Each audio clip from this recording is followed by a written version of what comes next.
First, before we move on to some of the later years here with some of the fun things that you did, I want to say something. And I want to say this publicly. The group of people that you named that formed the Vice President Core Group of the NHRA, I have to say thank you to you and to all of them, because what you guys did throughout the 80s and into the 90s was some of the most stellar drag racing that there has ever been. And I grew up as a young man, teenager, and into adulthood through that period of drag racing. And I have to tell you, I never missed a broadcast of drag racing or the opportunity to go to one of those drag races, because just the showmanship of those events was incredible. And I want to thank you. And I know I've thanked Steve Gibbs for this already, and all of you for what you did for the sport through that period, because it's unparalleled, in my opinion, in motorsports, what you guys did there. And thank you for that. Well, I appreciate that more than you could ever possibly know. And it was a magical time at NHRA. It really was. Even after Wally Parks started stepping back from any form of day-to-day management, he had a knack for identifying people with the skills that would benefit the NHRA and drag racing.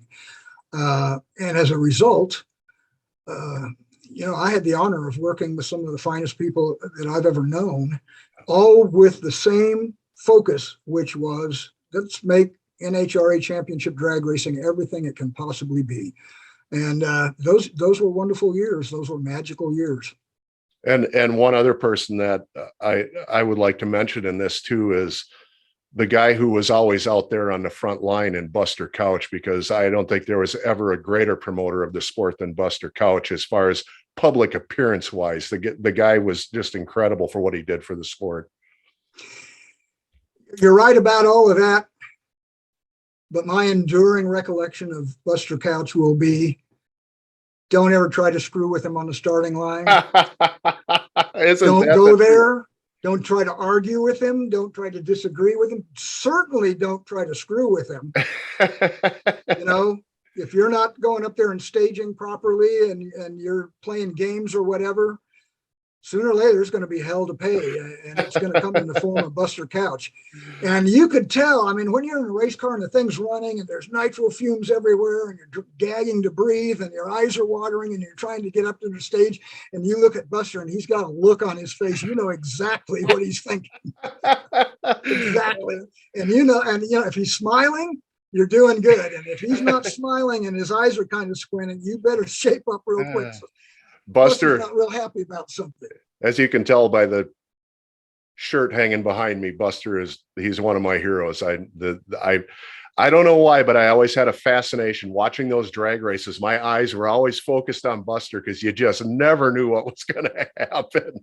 Well, and he had the ability to surround himself with a crew that, fell into line, marched to his orders, believed in everything. And Mike Couch's son being right at the head of that list. Yeah. Just great guys, spending time for hardly any compensation at all in the mouth of the tiger, for Christ's sakes, on the starting line. If anybody hasn't ever been to the starting line with a couple of fuel dragsters black or a couple of jet cars or whatever, you have no idea the environment that they survive in. It's brutal. It's absolutely brutal. And to do it all day, every day for days on end, to have that kind of dedication is hard for most people to even fathom, myself included. And I'm going to tell you one quick Buster Couch story. By all means. We always try to stay on Buster's good side for obvious reasons. I will tell you straight up, Buster Couch never influenced the outcome of a race. But if he didn't like what was going on, he would be having a word with you later on, and there would be a price to pay in some form or another, even if it was just having him give you that look, So we always got along great with Buster, and I never had any issues with Buster on the starting line at all. But we were in Gainesville, Florida at a Holiday Inn during the Gator Nationals, and Cool and I were up on the second floor. In typical Holiday Inn, there's the front office with the restaurant, and then there's motel on three sides and the pool is in the middle. And they're all almost identical. I mean, you can almost wake up and forget which holiday you're in, you know. They're all two-story. And so anyway, we're on the second story overlooking the pool on the inside. And Buster Couch is on the first floor, kind of adjacent to us, you know, at a 90-degree angle. We know which room he's in because we've seen him going in and out of it.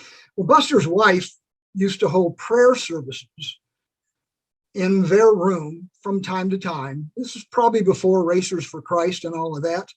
She was very religious, you know, wonderful woman, just, you know, great people. And so evidently, unbeknownst to us, they were having a prayer meeting in there, and Buster was there. He wasn't a big prayer guy per se, but he was in the room and obviously supported what was going on there and whatever. But because of the meeting and people kind of coming and going, the door to their room was open. Well, Mike Cool loved M80s. He was an M80 freak, as a lot of drag racers were. And he had acquired something called a wrist rocket. And I've told this story before, so some people might be familiar with it. But a wrist rocket was a slingshot, but I mean, it was a top fuel slingshot. It had a big rubber band and it had an aluminum frame that you wrapped under your arms so you could aim it really well. And the drill was, Mike Cool take an M80, put it in there with the fuse sticking up, he'd pull the thing back and have somebody light the fuse, and then, you know, he'd fire it off at whatever. And he would fire it at anything and everything. There were times when I was very concerned about some of his targets, but as it turns out, I don't think anybody was ever seriously injured. But he got the bright idea. And I'm going to be honest with you. Mike Cool drank a lot of beer. He drank a lot of beer. He drank more beer than almost anybody I knew. And there were reasons for it that went beyond his love of the taste of beer. He had some medical conditions that made it difficult for him to digest food. And he pretty much lived on beer because he couldn't get a meal down. And you could get a glass of milk down, but you know, we'd go to a restaurant and he'd start to eat something and he'd stop after about 3 forkfuls. And you know, he had something called a herniated esophagus and it would stop food right here. It just wouldn't go down. You know, beer, on the other hand, being liquid, would go right on down. And evidently he had enough nutrients in it that it pretty much kept Cool alive at that time. So he pretty much would start drinking beer for breakfast and then lunch and dinner and then for the party afterwards. He was not a raging alcoholic, but because he drank a lot of beer, he didn't fall down drunk like people would that would consume that quantity of beer. And I'm not disparaging Cool because he eventually realized what was happening. He had surgery, fixed his herniated esophagus, and he never drank a drop of alcohol from that time on. But at that time, that's how he survived. And so there was always beer around. And by the time this particular thing was about to happen, it was late evening, right around sunset. Everybody was liquored up pretty good. And Mike Cool decided it would be a good idea to see if he could fire an M80 into the doorway of Buster Couch's room. Now, like the mortar incident, I said right away, this is not a good idea. This is a bad idea. This should not be done. We don't want to go there. And like I said before, anybody that knows Mike Cool, you know, once he make up his mind on something, you're not going to talk him out of it. It's just not going to happen. So forget about even, you know, after you've made the initial effort, I don't think this is a good idea. You might as well just walk away because it's going to happen. So sure enough, he loads up an M80, pulls it back. He cons somebody into lighting the fuse. He fires it over the swimming pool. It goes down, it hits the deck of the swimming pool, hits the door of Buster Couch's room and bounces into the room and goes off. Oh, gee. And he's doing this all from, you know, from outside our room on the railing. And I told Cool, as soon as I saw it go in the room, I said, get your ass in here. I dragged him in and slammed the door and we pulled the curtains, and I'm peeking through the curtains, and here comes Buster Couch out of the room. and he is pissed. He is furious. And right behind them are all these prayer people who are stunned, of course. And I'm thinking, I'm pretty sure this is not going to end well at all. And I'm watching as Buster is talking to some people by the pool. And after a short period of time, they're all pointing up at our room. And I thought, this may be a day that we live to rue, because this is not a good thing to piss off somebody like Buster Couch to start with, but to piss him off the way we did, and I say we only because I was an innocent bystander, of course. To make a long story short, nothing happened that evening because we never left the room. That was it. We never bothered to go out because we knew there'd be hell to pay. And evidently by all of the next day and whatever, his flaring temper had settled down to some degree. I don't think he ever knew absolutely for sure who did it, because I'm pretty convinced that if he did, they would end up badly bruised and perhaps much worse. If we slid by that one, and I learned that when Mike Cool suggests something like that in the future, leave immediately and don't come back for a very long God, the pyrotechnic stories that I have been gathering around drag racing just floor me. Steve Gibbs told me about blowing up a giant bucket of potato salad in the hotel parking lot with a bunch of M80s. Tukwila, Washington. Yeah. Oh man. Never forget it. Oh, you were there for that? Oh, absolutely. Oh yeah, absolutely. It was the NHRA headquarters hotel. Oh my God. Yeah. Well, yeah. Gibbs had a thing called the Big Deal. Anytime that we would conclude a drag race and nobody went to the hospital and everything, there were no controversies, or in other words, it was a successful conclusion to a national event, he would take something called the Big Deal. What the Big Deal was a string of firecrackers. And it was probably 15 feet long, at least. And it had firecrackers on both sides of the fuse going all the way down. And at the end was a big ball of firecrackers.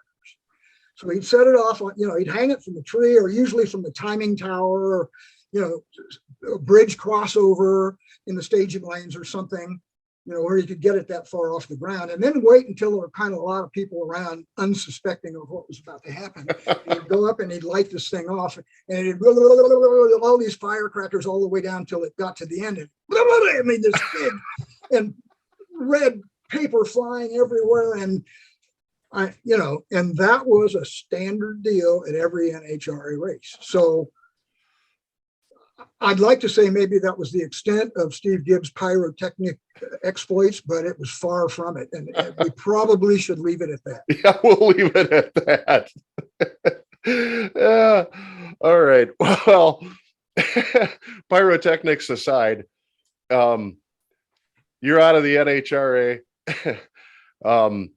You did a few things after that, but before we get into your salt racing, I need to know about deep sea fishing, because I absolutely know nothing about it. But I see that Herm Peterson ran barbecue charters. I saw Daryl Woods has got had big fishing aspirations. What is this, another drag racer thing, or is this just a small group of people like the deep sea fishing?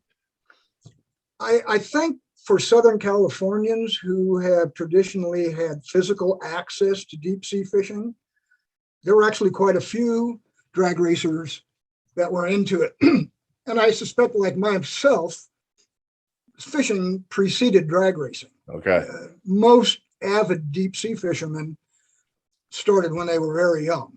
In my case, about the time that I graduated from diapers to pants, my father was an avid fisherman, and it wasn't just deep sea, it was lakes and streams. And if we went on vacation and there was no lake or stream or ocean nearby, he'd fill the tub in the motel room with water and fish in the tub.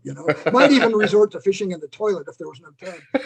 I mean, that was his aspiration for spare time. He just loved fishing, and I inherited that gene. My brother didn't, which is very typical of my brother and I. We're nothing alike, really. But I inherited it to the point that he had taken me trout fishing and crappie fishing and all of that many times. But the one time he took me on a boat out into the Pacific Ocean, out of the port of Los Angeles in San Pedro, to a place called the Horseshoe Kelp. And we started catching barracuda and yellowtail.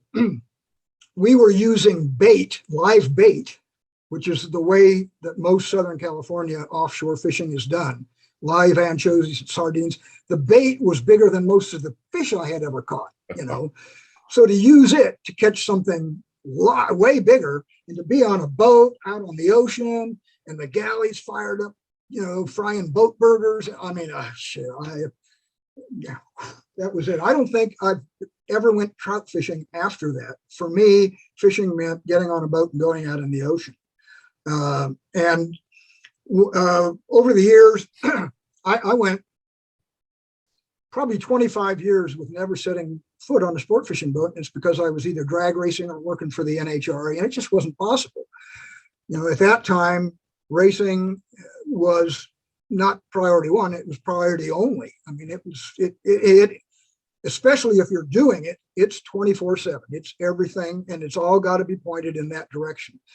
So I mean, I grew up working as a deckhand on sport fishing boats out of Long Beach, San Pedro, and Redondo Beach, California, every summer from the time I was 12 years old on, and every spring and fall on the weekends, I'd work as a deckhand on sport fishing boats. Wow. That's how involved in it that I was. And it was brutal. I mean, a typical trip would leave the dock at like 2 o'clock in the morning, not get back till 5 or 6 the next afternoon. Wow. And then you got to scrub every inch of the boat and clean up the galley. And if it's a boat with overnight bunks, you got to make up the bunks and fold change the pillowcases and fold the blankets. And so I would rarely get home before 8 or 9 o'clock at night, have a quick dinner, take a bath or a shower, and get a couple hours sleep and get up at 1 o'clock in the morning and do it all over again. And I loved it. I loved it. I loved it. I loved it. And I did that until literally the day that I was inducted into the Coast Guard.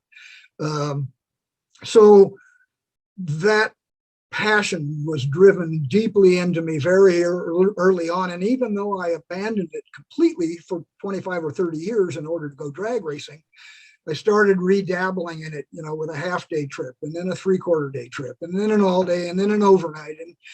And I finally got into something they call long-range deep-sea sport fishing, which is multi-day traveling hundreds of miles to get to the best catches. And in the process of doing that, I bumped into, from time to time, drag racers out of a clear blue sky. I get on a boat and I look around, there's Wes Cerny. My God, what the hell are you doing here? I've been doing this all my life, you know. And there was a guy from San Diego named Dominic Cardoza, avid long-range deep-sea sport fisherman, you know.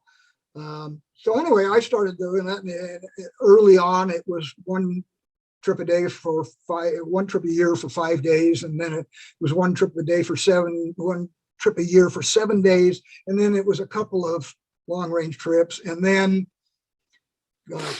last year I did a 16-day trip in April, an 8-day trip in June, another 8-day trip in August, and an 11-day trip in November. Wow. Because now that I am actually retired, I have the ability to do that. I have the time to do that, and I have the drive to do that. I love being out on the ocean, and I'm going to continue to do that as long as I'm physically able to do it. Over the years, I was very fortunate that people both at NHRA right at the very end, and then my 19 years with the SFI Foundation, when I say, hey, I'd really like to do a couple of fishing trips this year, and it means I'm going to have to take maybe my vacation and maybe a couple of days that I would prefer to be uncompensated or whatever. You know, Arnie Coons, the president, would say, go fishing, you know. When you get back there'll be plenty of work waiting on your desk for you to catch up on. But as a result of that kind of an attitude, I was able to build on it and really get into it. And I've done multiple long range trips every day since about probably, I think, 1996 or so. Wow. Well, and I might add that fortunately, due to my international drag racing involvements, I've ended up fishing all over the world. And some of my favorite fishing has been done in New Zealand, where I used to travel for a couple of weeks every year to a sport fishing trip there and fish some really exotic stuff, striped marlin, blue marlin, that kind of stuff.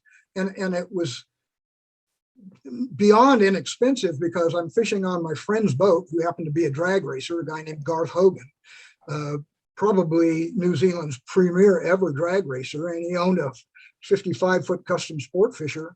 And I'd go down there and we'd live on the boat for 2 weeks and travel all over northern New Zealand and off to a place called the Three Kings Islands, a couple 100 miles north of the North Island, and catch beautiful exotic fish. And,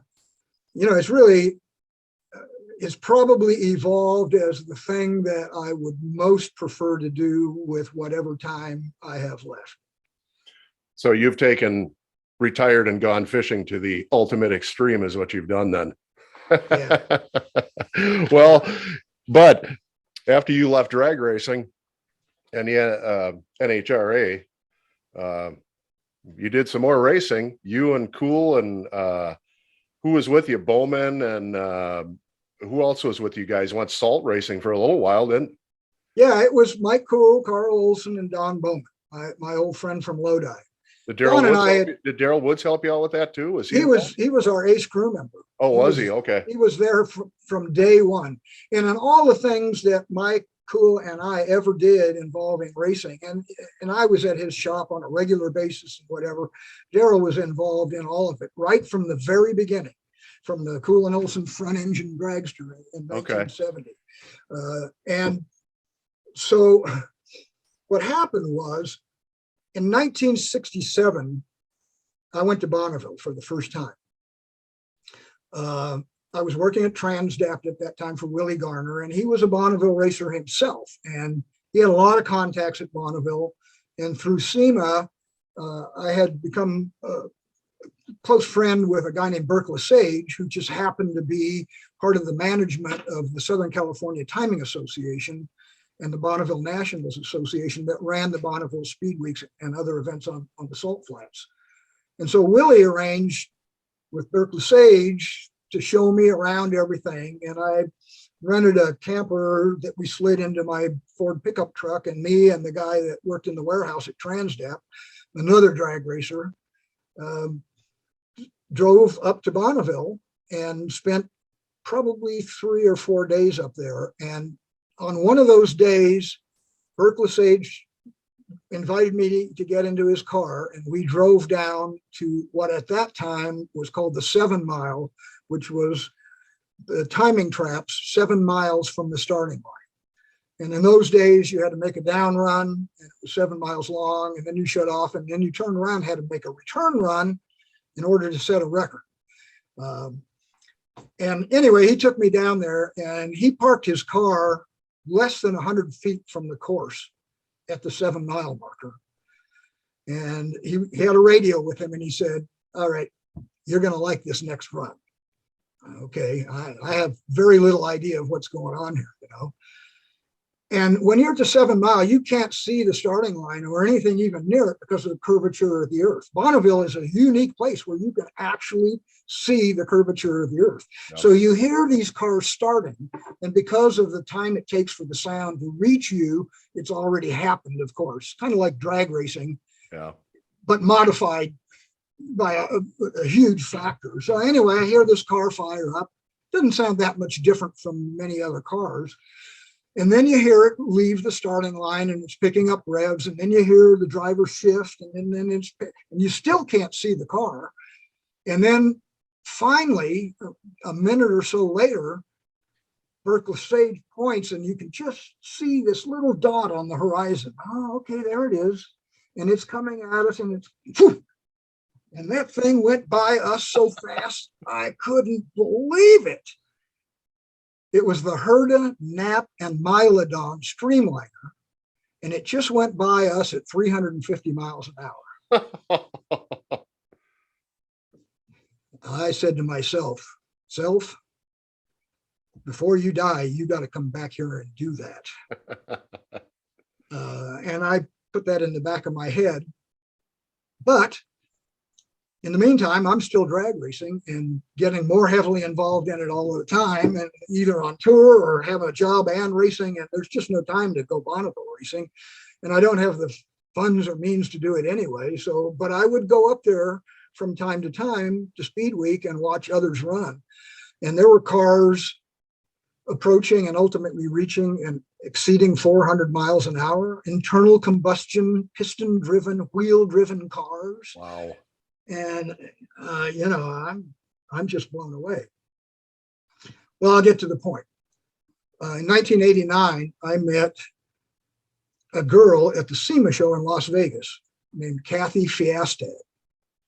Kathy Fiestad's father was Roy Fiestad, who was the proprietor first of a company called Speed Products Engineering that built over 300 dragster and funny car chassis, and in some cases complete cars, morphed into the hot rod business with a company called the Deuce Factory, and had been a Bonneville racer since the 1950s.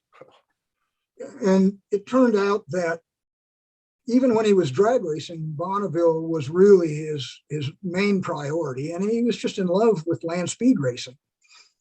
And after I met Kathy, we dated a few times through 1989, and then we dated even more heavily in 1990 while I was flying all over the world and whatever. And we didn't spend a whole lot of time together, but the time we spent together was quality time. And eventually we decided that we were in love, and I invited her to marry me, and she agreed. And in 1990, we got married. In fact, we got married on December 7th, 1990. I remember because it was just before the holidays. So for the holidays, we got together at her father's house down in Orange County. And I saw all of his Bonneville pictures of his car and whatever. And he'd been running up there forever. He had a modified Roadster and he had a Firebird. They were both 200-mile-an-hour cars. And during dinner, I forget whether it was Thanksgiving or Christmas dinner, it was one of those. He looked over at me and he said, "How'd you like to drive my Bonneville car?"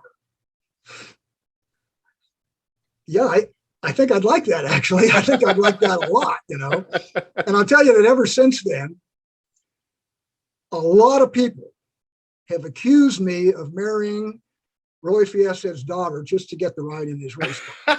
I want to discount that theory right now. It's been proposed on numerous occasions, and the response is always the same. It didn't happen that way. I didn't plan it that way. It just kind of worked out that way, And anyway, we went up there the following year, and it was going to be an easy deal for me to set a record and get in the 200-mile-an-hour club. And it, like all things at Bonneville, it's never easy, and it didn't happen in 91 or 92 or 93. But we went back there in 1994 where the salt conditions were finally really good for the first time in a couple of years, and he had the car running really well. And we set the A-gas modified Roadster record at 234.276 miles an hour, and I was inducted into the Bonneville 200-mile-an-hour club. Wow. Something that I had dreamed about all the way back to 1967, the first time I went up there. So that set the hook on Bonneville racing, and Roy and I then, along with another partner named Mike Maris, built a Streamliner, and we ran that up there, and I drove it, and I went as fast as 266 in that. We built it to go 300, and it just never happened. And sometimes it was course conditions, sometimes it was engine problems. But like I say, nothing is ever really easy at Bonneville. And eventually we agreed to sell that car, and then I kind of remained dormant at Bonneville other than going up there. And he built other cars and raced with other people, and I'd always go up, and Kathy and I would be on the crew. And we went to Bonneville every year and loved it. like drag racing, getting together with all the best people you ever knew, and going fast and having, every night was a party in somebody's room. And it's just a marvelous thing that I fell in love with and remained in love with to this day. And I mentioned to Mike Cool on numerous occasions that, if you ever went to Bonneville, Cool, like everybody else I know, you'd catch salt fever and you'd be hooked. And I don't have any interest in that at all. That's just a bunch of old guys, old cars, and it's just not something that I find all that appealing. Okay, well, whatever you say. Well, finally, I think it was about 2011 or 2012, I talked him into flying up there. I'd pick him up in Salt Lake City and drive him over there and arrange for his hotel room and whatever. And he'd spend just a couple of days there just to see what it was like.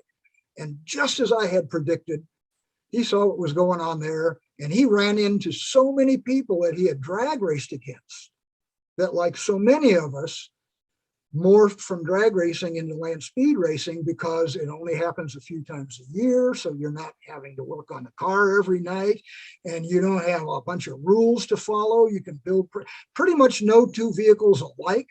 If there are 400 vehicles at Speed Week, there's no two alike. And you're able to do the things that you love to do in drag racing, but are prevented from doing because of the rules, and trying to keep everything equal and all of that.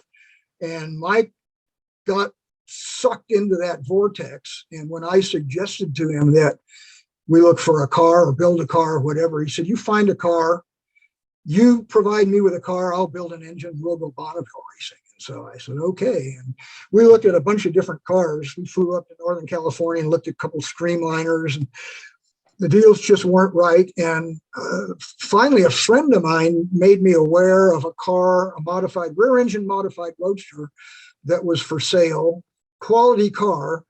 The owner was just aging out. He was in his 70s. He'd been racing at Bonneville since the 50s, and he'd built any number of cars. And this was a car he'd had some trouble with. He'd run some exotic engines, a Ford turbocharged engine that blew up, caught on fire.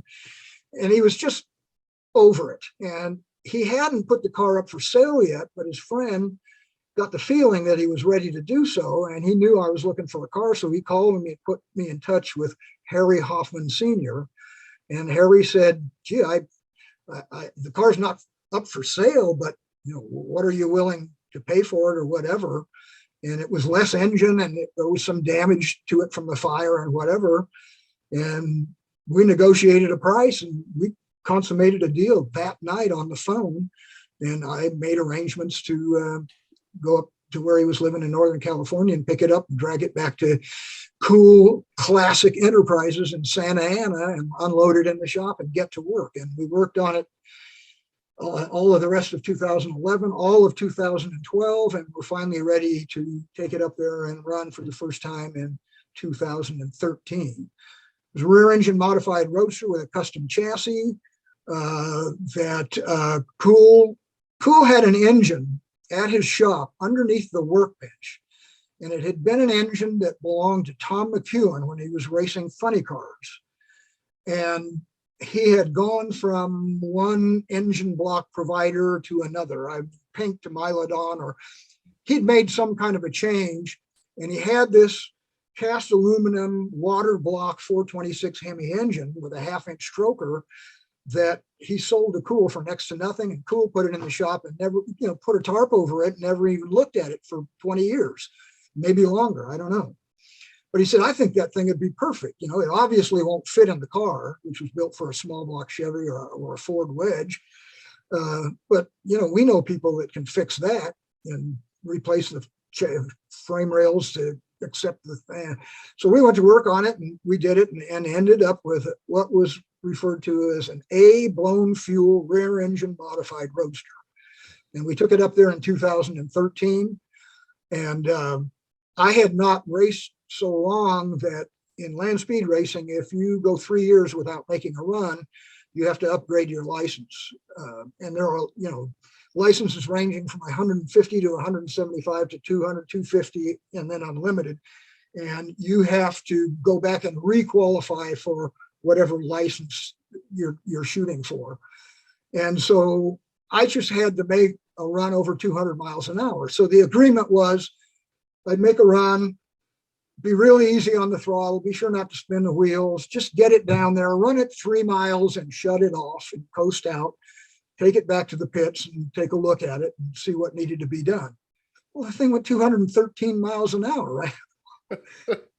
It's like, what? You know, I mean, I wasn't even trying in the thing. And so I got the upgraded license. And so we ended up making a few more runs, and I think it ran as fast as 240 or 250. And then we unfortunately broke a connecting rod, and that put the end to our efforts that year. And I think it was a connecting rod, or it might have been a clutch or something. Anyway, we couldn't fix the car on the salt. It's hard to work up there anyway.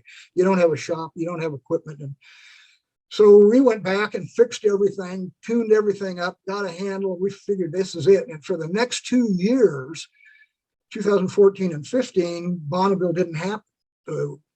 The races were rained out both years, and the salt conditions were unacceptable. It was underwater, essentially.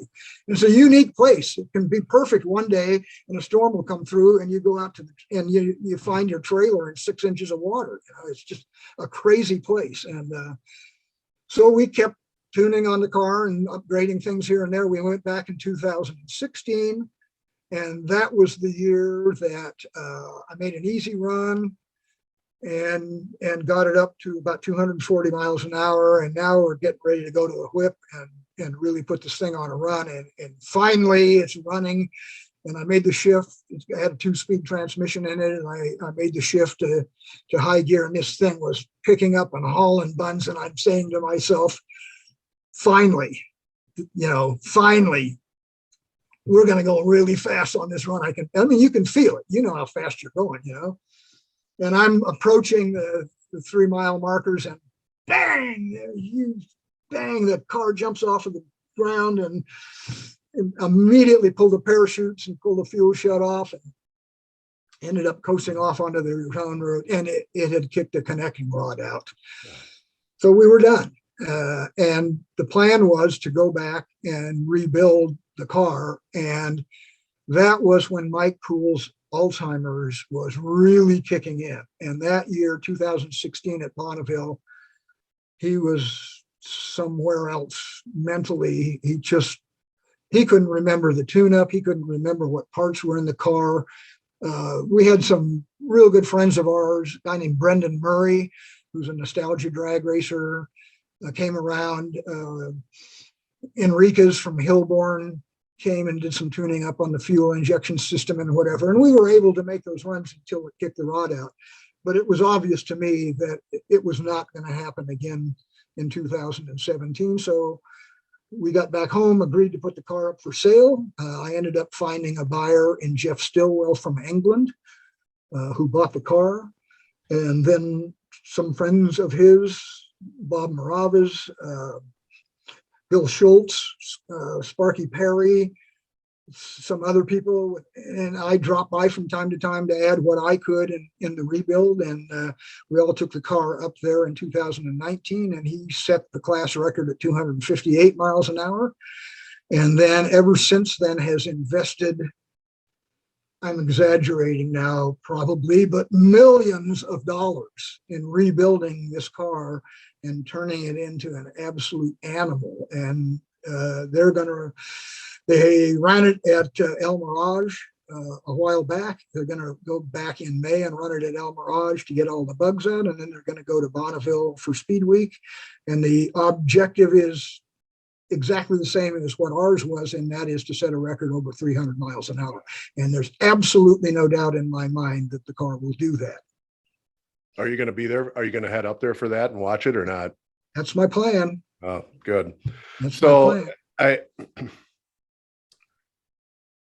We're coming up on the end of this, and I guess, this has mainly been about Carl Olson, but I'd like you to talk a little bit about Mike Cool and your relationship with him throughout the years. And I know that you guys stayed, even after the racing stopped and you went to work at the NHRA, your relationship continued on closer than ever. So What can you say about, I know Mike Cool is just, as far as a guy like me on the outside, Mike Cool is legend. I mean, he's a legendary figure in drag racing, and the engines that he was able to produce and the things that he did. Mike Cool was probably the most intuitive and talented engine builder that I ever knew. And that's taking nothing away from the Keith Blacks, Sid Watermans, and Ed Pinks of the world. Mike's concentration was in the area of marine racing engines, drag boat racing, offshore racing. He had a lot of contacts with all of the marine shops in Southern California, Speed Marine and Orange and whatever, and they sent a lot of work his way. But he was an extremely talented guy that performed mechanical feats that I couldn't even honestly comprehend. And I'll tell you straight up, I'm a driver. You know, there are people like Don Garlitz that build their car, tune their car, and drive their car. And I did a lot of mechanical work. I was always involved in the mechanical work on every car I ever drove, more so with Cool than any of them, because when you go on the road on tour and it's two people, everybody's got to work their ass off and do pretty much everything. And it doesn't take long before, and it didn't take long with Mike and I to come to two realizations. The first one was that we were about as different as two people can be, from personality-wise, talent-wise, or whatever else. He was a mechanical genius. I'm not, never will be. He tried driving, didn't work out for him. And once we established that I would be the driver and he would be the mechanic and crew chief, we very quickly figured out over a period of time what he was best at and what I was best at. And once we made that division and assigned those responsibilities, it was never a topic of discussion again. I never messed around in his, you know, he used to say all the time, Cool's a driver, I never let him on the other side of the firewall, you know. Well, that's not exactly true, but there's a lot of truth in it for sure. I mean, he was the engine guy. I did the clutch and the rear end and packed the parachute and drove the car and whatever. We found that because of our enormous differences, that between us, we were able to cover all of the bases. And that by assigning the bases to the person in the team who was best equipped to deal with it, we were pretty successful. The other thing that attracted me to Cool immediately was he never lied to me. You know, I'd raced with a lot of people, and some people, I think, feel they have to kind of use a little smoke and mirrors now and then around a driver. Well, don't tell him that because he might, you know. That was never Mike Cool. You know, sometimes Mike Cool could be brutally honest, but most of the time he was just honest.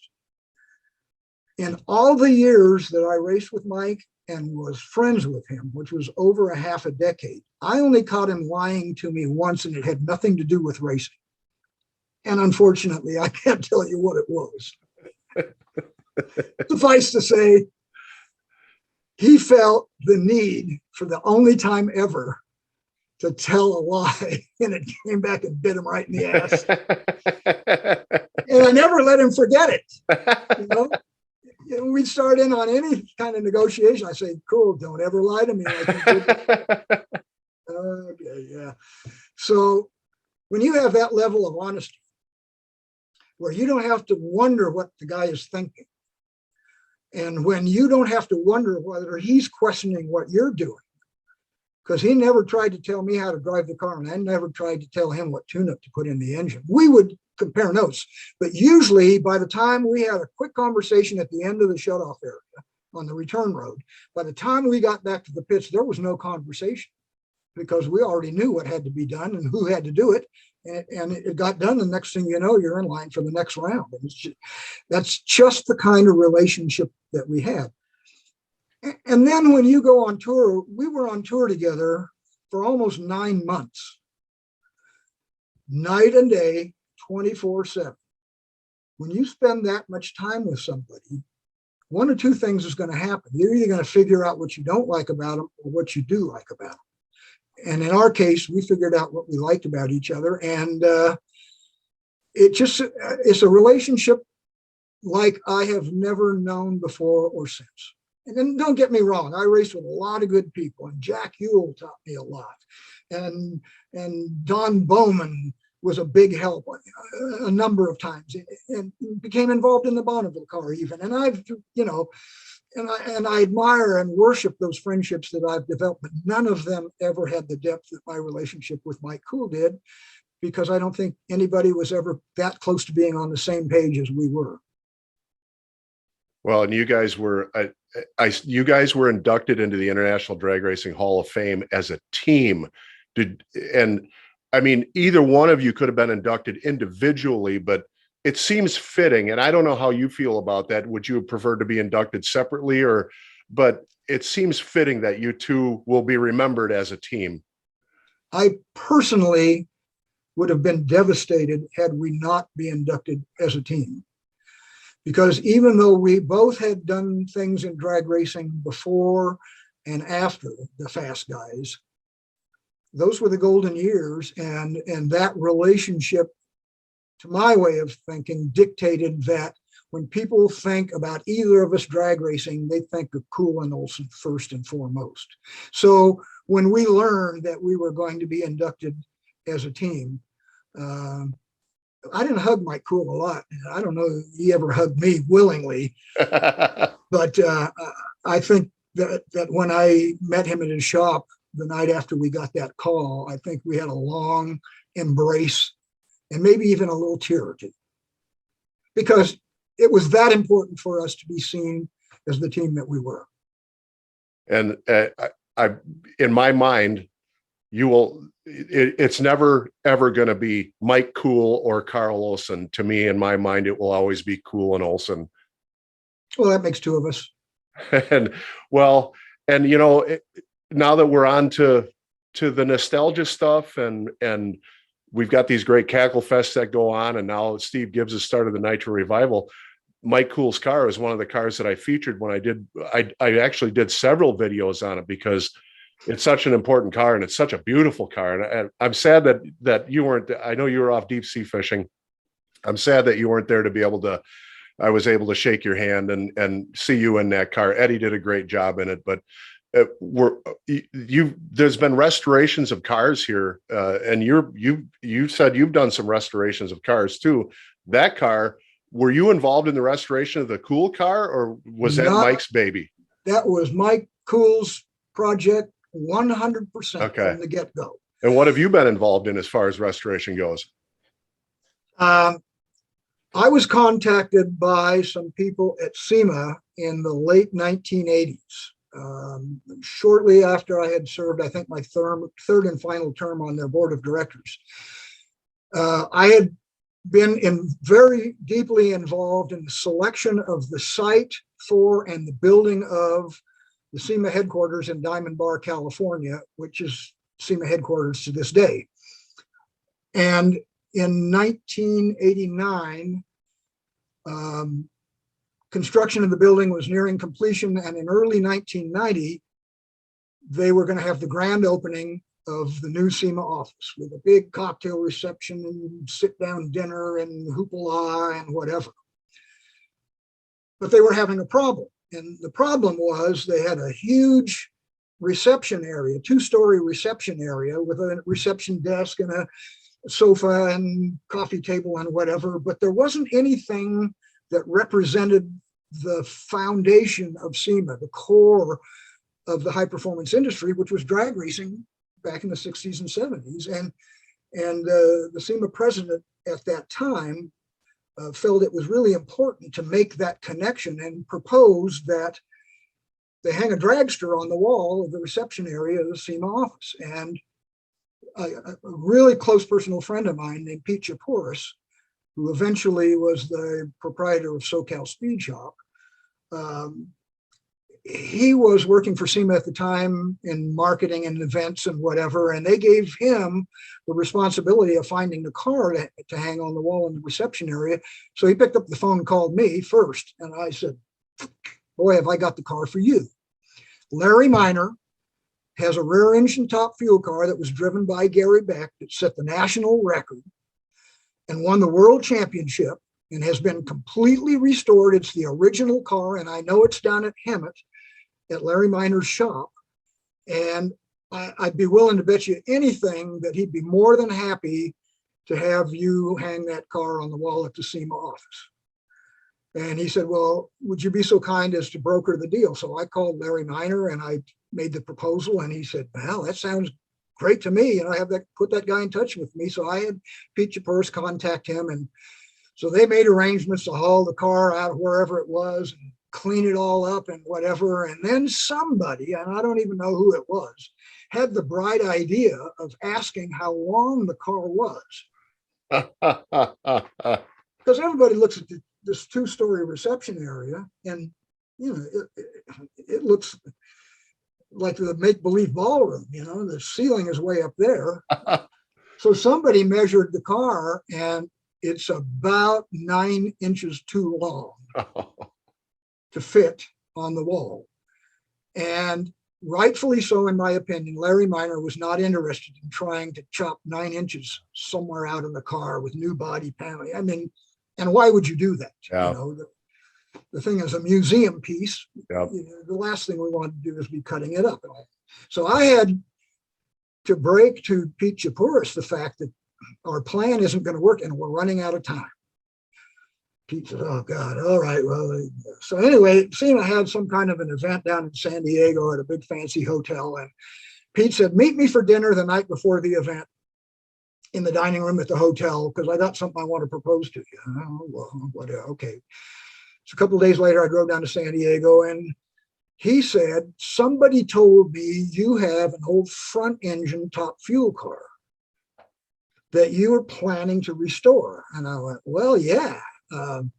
Several years ago, I was attending a nostalgia drag race at LA County Raceway in Palmdale, and I was walking through the pits, and I walked by this car, and I got to looking at it, and I went, holy crap, that's the Ewell, Bell & Olson 426 Hemi car. I'd just be willing to bet. So I approached the owner and his wife, who were mechanic driver. She was driving the car, and it was a typical carbureted Chevrolet with a power glide transmission, you know, like every top fuel car then got converted into an ET bracket car with a carbureted Chevrolet. And it had necessitated some changes to the body and motor mounts and all of that kind of stuff. But I said, hey, what are the chances you might ever be interested in selling this car? And he said, well, why do you ask? I said, I'd like to get it and restore it. You know, it's something that I enjoy doing. I love race cars. I particularly love this race car. And he said, well, I'm not interested in doing that now, but if I said, here's my card, here's my home phone number, just do me a favor and make me the first call. He said, oh, okay, fine. You know, he knew who I was, and I'd never met the guy. It turns out I should have probably been involved. He had a machine shop and did a lot of race car work and whatever. But anyway, about 6 months later, somebody said to me, hey, I hear that guy that owned your own top fuel car is going to sell it to somebody. What? He said, yeah, I'm pretty sure that the car's for sale. So I still had the guy's phone number, and I called him up and I said, hey, Doug, I thought we had a deal. You were going to call me if you were ever interested in selling that car. He said, oh, wow, geez, Carl, I'm so sorry. He said, somebody approached me and offered me a really good deal on it. And I'll be honest with you, I never even thought about it. I wasn't even intending to put the car up for sale, but the guy made me such a good deal. He was going to help fund a rear engine chassis so we could build a new race car, and my wife didn't have to sit behind this bomb and whatever. And it sounded like a good deal. And so I told the guy I'd think about it. And I said, you didn't make the deal yet, did you? And he said, no. And I said, okay, if you'd be so kind, tell me what he offered and I'll match it, not even knowing what it is. Oh, wow. And so he told me what it was, and it was a little pricey, but so I bought the roller from him. And at that time, I was involved in numerous other race car restoration projects. midgets and sprint cars mostly, because I'd been on a lot of crews on oval open wheel dirt track cars over the years, including dirt champ cars, in which we won a championship in 1989 with USAC and whatever. And I was doing a lot of work for a friend of mine named Junior Kurtz that owned a trunking company out in Ontario and owned a fleet of race cars. And he had a wonderful shop. And I said, can I store this car out here until I finish the project I'm working on at your shop, which is a sprint car restoration? He went, yeah, go ahead. We'll put it on a chain hoist and we'll haul it up in the rafters and until you're ready to bring it down and work on it. So that's where it was when I had this conversation with Pete Chaporis. And he said, I have authority from SEMA that we will participate in the funding of the restoration of this vehicle if you're willing to commit to putting it on display on the wall at the SEMA office. I said, well, how do I walk away from a deal like that? He says, we only have one problem. We got 34 days to get it done. Oh my. I said, what? Oh. He said, the grand opening of the office is in 34 days. And he said, we're going to have to hang it on the wall at least a day ahead of time. And it's not going to be easy. But I will tell you, we're building the office specifically for that purpose, with an I-beam steel behind the wall by the elevator shaft and whatever, and studs. And I thought, well, okay. So I ended up getting started on the project. We took it out of the rafters and Junior helped me clean it up and whatever and figure out what needed to be done. And it needed body work, chassis work. I needed to have an engine. And I didn't need to have an engine that was a running engine because this thing's going to hang on the wall. So I don't want any of the rotating assembly, internal components, rear end gears, clutch. I don't want any of that because I want it to be as light as possible. So when the big earthquake hits, it stays up there on the wall, you know? And so I started gathering parts, and I cannot begin to tell you the people that came out of the woodwork to volunteer to help with parts and advice and whatever. Keith Black gave me a set of cylinder heads.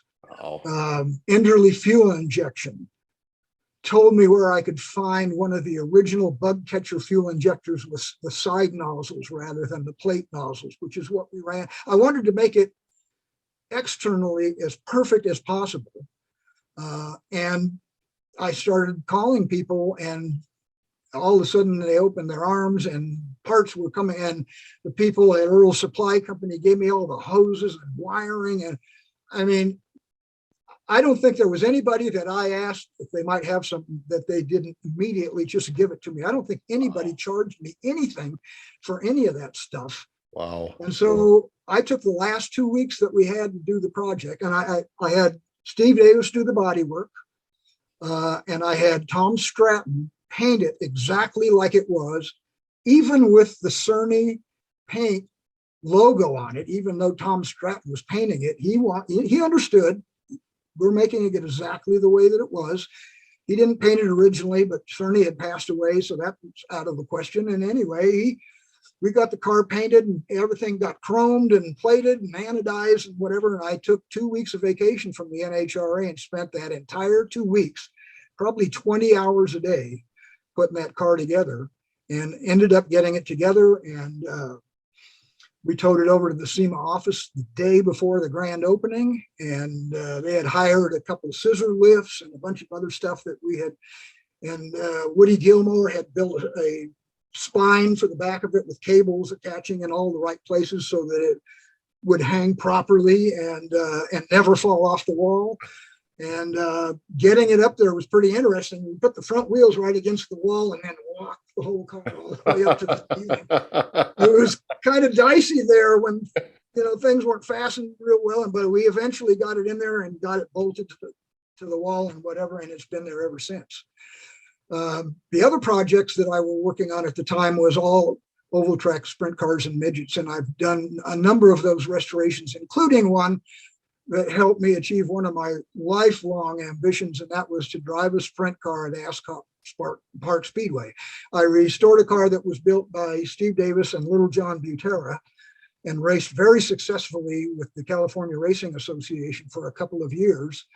And then they retired that car and built a new one, and it sat around Steve Davis's shop for years. And I finally had this urge to do another restoration than the one that I had just completed. And I asked him about it, and he sold it to me for next to nothing. And we put an engine together and put it in there. And then for several years until Ascot closed, I never raced it because I wasn't interested in racing it. I just wanted to drive it. And Ascot had a once a month Wednesday night practice night where they prepped the track, and anybody could come in for $50 or whatever. You could go make as many laps as you wanted. And every practice session they had for the next 2 years, I took it down to Ascot and made laps. And then when Ascot closed, I just parked the car for many years until Paris Auto Speedway opened up out in Paris. And they started doing the practice nights, and I started taking the car out there.